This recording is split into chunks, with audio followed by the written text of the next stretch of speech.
আসসালামু আলাইকুম। আজকে আমরা জানবো কম্পিউটার সায়েন্স ইঞ্জিনিয়ারিং এর বিষয়, যেমন কম্পিউটার সায়েন্স ইঞ্জিনিয়ারিং কি, কম্পিউটার সায়েন্স ইঞ্জিনিয়ার কিভাবে হওয়া যায়, কম্পিউটার সায়েন্স ইঞ্জিনিয়ারিং এর পড়াশোনার বিষয়, সাবজেক্টসের বিষয়ে, কম্পিউটার সায়েন্স ইঞ্জিনিয়ার হওয়াতে কত টাকা খরচ হয় এবং কম্পিউটার সায়েন্স ইঞ্জিনিয়ারিংয়ের আরও অন্যান্য বিষয় ডিটেলসে জানবো আমরা এই ভিডিওতে। এই ভিডিওটা তাদের জন্য বেশি কাজে আসবে যারা কম্পিউটার সায়েন্স ইঞ্জিনিয়ারিংয়ে অ্যাডমিশন নেওয়ার কথা ভাবে। কম্পিউটার ইঞ্জিনিয়ারিং নিয়ে এর আগে একটা ভিডিও আপলোড করছিলাম, ওই ভিডিওটা অনেকের ভালো লাগছে, 28-30 হাজার ভিউজ আছে। আপনি চাইলে এই ভিডিওটার পর ওইটাও দেখতে পারেন, ডিসক্রিপশানে লিঙ্ক দেওয়া থাকবে। তো আমরা আমাদের মেইন টপিকে আসি। আমরা প্রথমে জানবো কম্পিউটার সায়েন্স ইঞ্জিনিয়ারিং কি। কম্পিউটার সায়েন্স ইঞ্জিনিয়ারিং একটা ইঞ্জিনিয়ারিং ব্রাঞ্চ বা ডিপার্টমেন্ট যাই বলেন। মেকানিক্যাল ইঞ্জিনিয়ারিং যেমন একটা ব্রাঞ্চ, ইলেকট্রিক্যাল ইঞ্জিনিয়ারিং যেমন একটা ব্রাঞ্চ, ঠিক তেমনই কম্পিউটার সায়েন্স ইঞ্জিনিয়ারিংও একটা ইঞ্জিনিয়ারিং ব্রাঞ্চ। কম্পিউটার সায়েন্স ইঞ্জিনিয়ারিংয়ে সফটওয়্যার এবং হার্ডওয়্যারের বিষয়ে শেখানো হয়, কিন্তু সফটওয়্যারের বিষয়ে একটু বেশি ধ্যান দেওয়া হয়। তো সফটওয়্যারের বিষয়ে তো আমাদের সবার কম বেশি নলেজ আছে, যেমন কম্পিউটার বা ল্যাপটপ উইন্ডোজের সাহায্যে চলে, আইফোন বাদে বাকি মোবাইল ফোন, বেশিরভাগ বাকি মোবাইল ফোনগুলো অ্যান্ড্রয়েডের সাহায্যে চলে। এই উইন্ডোজ এবং অ্যান্ড্রয়েড হচ্ছে সফটওয়্যার। তারপর আমরা মোবাইলে যে অ্যাপগুলো ইউজ করি, যেমন ফেসবুক, ইনস্টাগ্রাম, ইউটিউব, এইগুলো হচ্ছে সফটওয়্যার। তাই এই সব কিছু বানায় সফটওয়্যার ইঞ্জিনিয়াররা। তো সফটওয়্যার ইঞ্জিনিয়ার কারা? যারা কম্পিউটার সায়েন্স ইঞ্জিনিয়ারিং নিয়ে পড়ে তারাই হয় সফটওয়্যার ইঞ্জিনিয়ার, ওয়েব ডেভেলপার। তো কম্পিউটার সায়েন্স নিয়ে যদি আপনি স্টাডি করেন তাহলে আপনি system software, multimedia application, digital electronics, database system, computer networking এবং এরকম কম্পিউটারের আরও অনেক বিষয়ে জানতে পারবেন।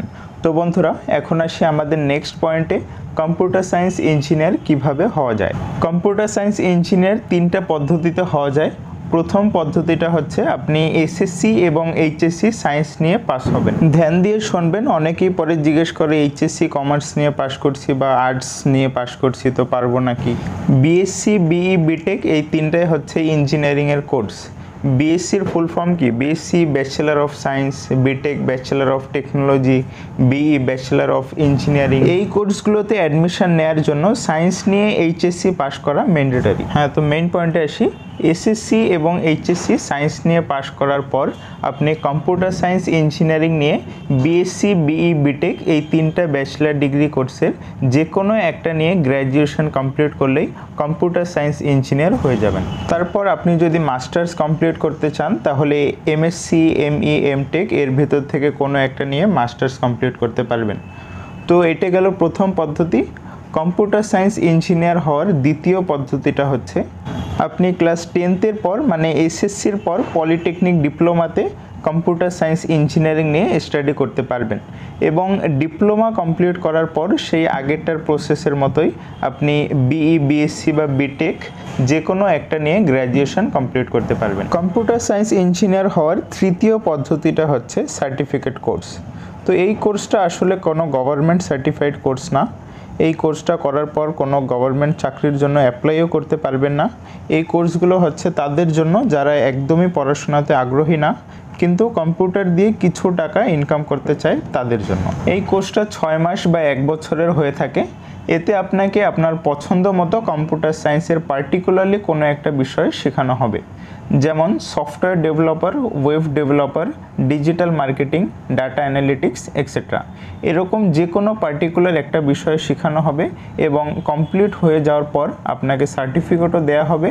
তারপর আপনি যে কোনো মোটামুটি ছোটো মোটো কোম্পানিতে আপনার সার্টিফিকেট অনুযায়ী সেম পোস্টে জবের ভ্যাকেন্সি থাকলে আপনি জবের জন্য এলিজিবল হবেন। তো বন্ধুরা, এখন জানবো 10th পর কম্পিউটার সায়েন্স ইঞ্জিনিয়ার হওয়াতে কত বছর সময় লাগে। বিএসসি, বিই, বিটেক অলমোস্ট সবগুলো ব্যাচেলার ডিগ্রি কোর্সই 4 ইয়ার্সের হয়। তো ক্লাস 10th পর 12 2 বছরের প্লাস ব্যাচেলার ডিগ্রি 4 বছরের, তো টোটাল 6 বছর লাগে। আর যদি আপনি 10th পর ডিপ্লোমা করেন তাহলে diploma 4 years plus bachelor degree 4 years, total 8 years লাগবে। এবং শুধু ডিপ্লোমা করাতেও অনেক ভালো ভালো জব পাওয়া যায়।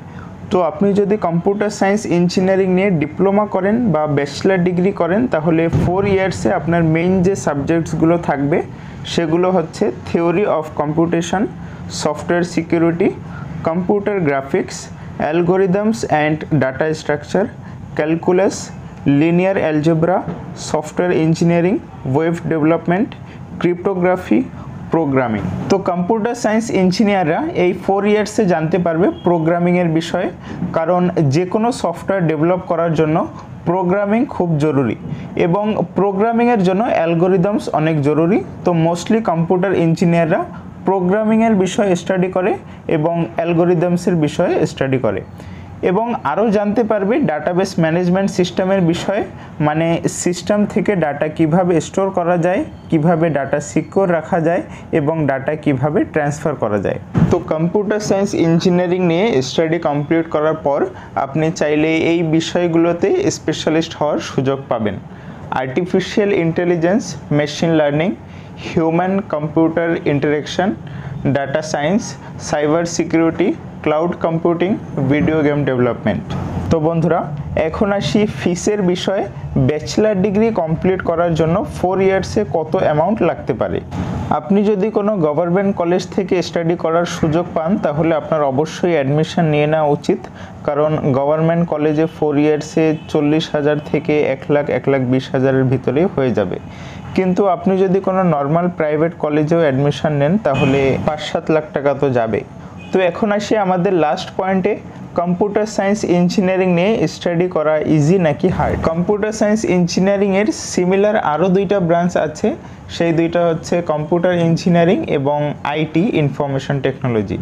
এই 2টা ব্রাঞ্চের subject almost 70% same computer science ইঞ্জিনিয়ারিংয়ের সাথে। কম্পিউটার সায়েন্স ইঞ্জিনিয়ারিংয়ের কিছু হার্ড সাবজেক্টসের বিষয়ে যদি কথা বলি তাহলে theory of computation, artificial intelligence, micro processor, advanced database system, computer design, image processing and computer vision etcetera, এই সাবজেক্টসগুলো একটু হার্ড। তারপর কম্পিউটারের প্রোগ্রামিং ল্যাঙ্গুয়েজ যেগুলো আছে যেমন C, C++, Java, HTML, Python etcetera, এগুলো একটু হার্ড লাগতে পারে। তো বন্ধুরা, আজকের ভিডিওটা এতটুকুই। আশা করি ভিডিওটা আপনাদের জন্য হেল্পফুল হবে। যদি কোনো ডাউট বা প্রশ্ন থাকে তাহলে কমেন্টে জানাবেন। Thanks for watching this video.